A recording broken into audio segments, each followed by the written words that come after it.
barqadi ninkii baar fariisto beeniya sheeka baafinaayo barqadi ninkii baar fariisto beeniya sheeka baafinaayo gajiya u bakhtiya basaasto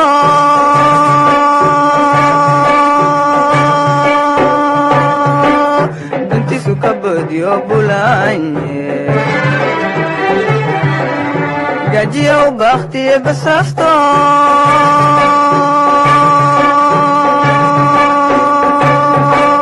dantisu ka boodiyo bulaanye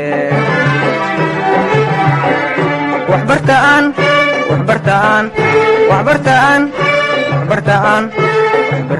barwaaqa gaarane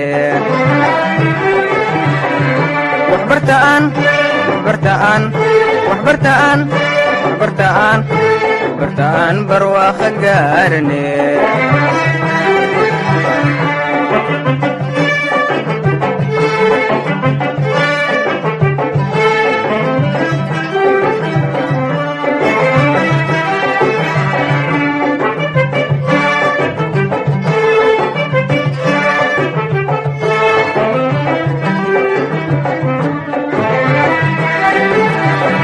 beertuu isticmaalka beeray bakshiishkiyo bahabahaystu beertuu isticmaalka beeray bakshiishkiyo bahabahaystu qabiilka la buufinayo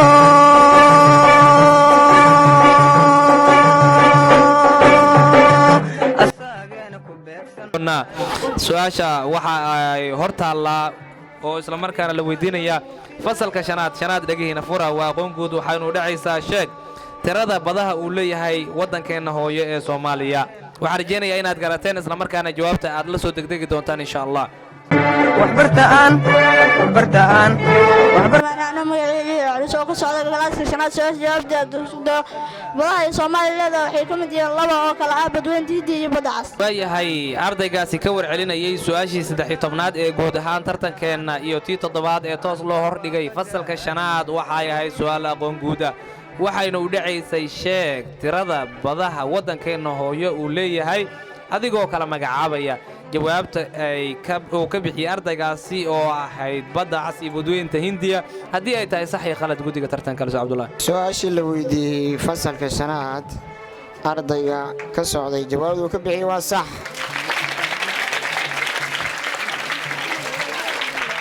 waayahay shanaad haddii ay su'aashii aqoonta guud ah garteen haleeleen isla markaana shabaqa ku shubeen markana dhanka su'aashii 14aad ee guud ahaan tartanka iyo tii 7aad ee 7aad la weydiinayo waana su'aal aqoon guuda 7aad dhegiina fura sheeg tirada webiyada uu leeyahay dalkeena hooyo ee Soomaaliya adigoo kala sheegaya waxaan rajeynayaa inaad garateen fahamteen isla markaana jawaabta aad la soo degdegi doontaan biidnillah soo bixiyay rabaane bismillaah anigoo magacay shukur maxamed saash jawaabta isku day laba qabeed tubiga jubba iyo ugu shabeel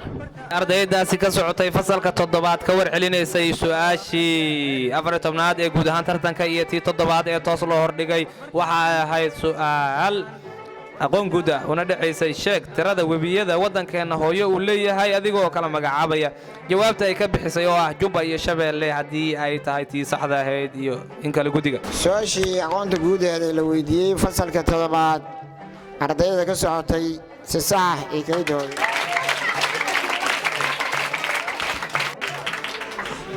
waayahay haddii ay 7aad haleeleen su'aashoodii 7aad ee toos loo weydiiyay iyo tii 14aad ee tartanka markana waxaa u gudagali doona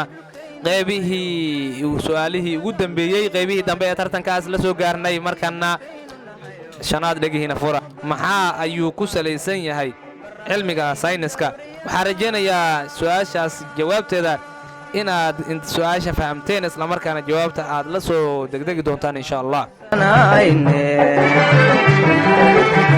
anigoo magacay Iqra Bashiir Saalax kana socda galaaska shanaad su'aasha jawaabteeda intaas ku day horumarka cilmiga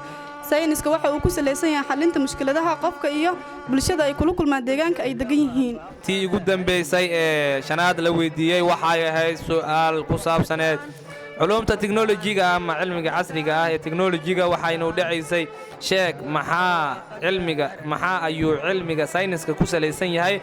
جوابتا أي كبحسي هدي أي تايسي صحدا هيد يو إنك لقودي كترتنك سؤال لو ويدي فصل كسنات أرضية كسوحة جوابي بحسي وصح باي سؤال يقول بسي يقول هان ترتنكينا يا مركنا هذه maxaa uu dadaal badan u galay bini aadamka waxaan rajaynayaa inaad garateen fahamteen isla markaana jawaabta aad la soo degdegi doontaan insha Allah waxbartaan ilaahay raxmaan anigoo magaciisa bisan jawaabta isku dayo dadaal badan ayuu u galay bini aadamka sidii uu hindis ilaa farsamo iyo adeegyo u fududeeyay baahiyada bini aadamka teknolojiya ayaa ahayd waxayna u dhacaysay maxaa ayuu bini aadamku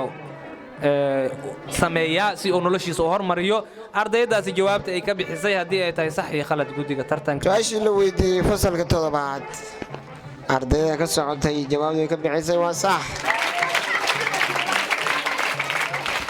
way haleeleen garteen jawaabtan way bixiyeen waxa halkaas noogu soo idlaaday guud ahaan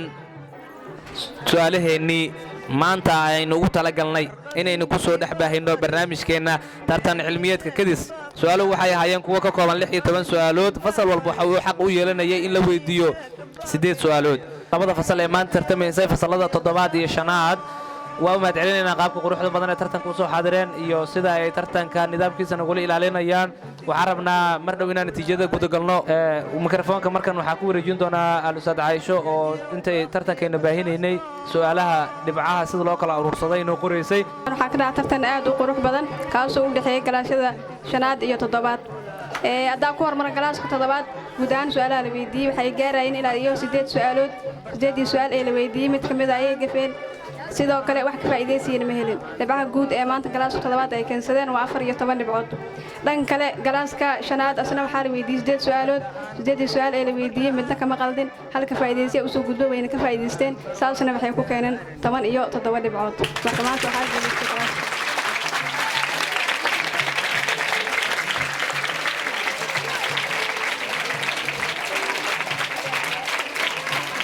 toddobaad ayagana hambalyaa leenahay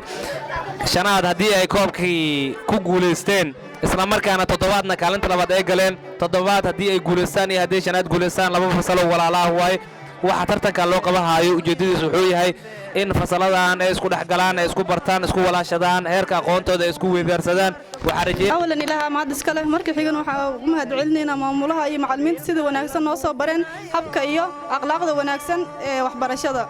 دال كمان تو حكسو جارني أبياشين يهوي يمكن أو معلمين تينا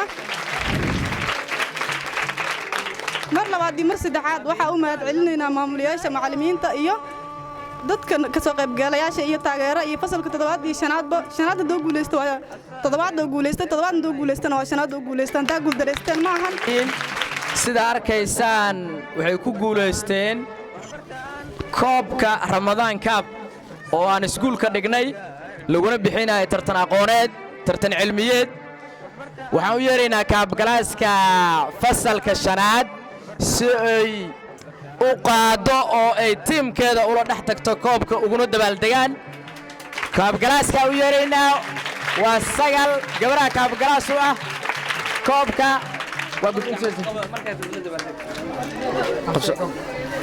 waxaan guddoonsiinaynaa koobkooda ayaan guddoonsiinaynaa shanaad oo tartankii ramadaanta ku guulaystay hambalyo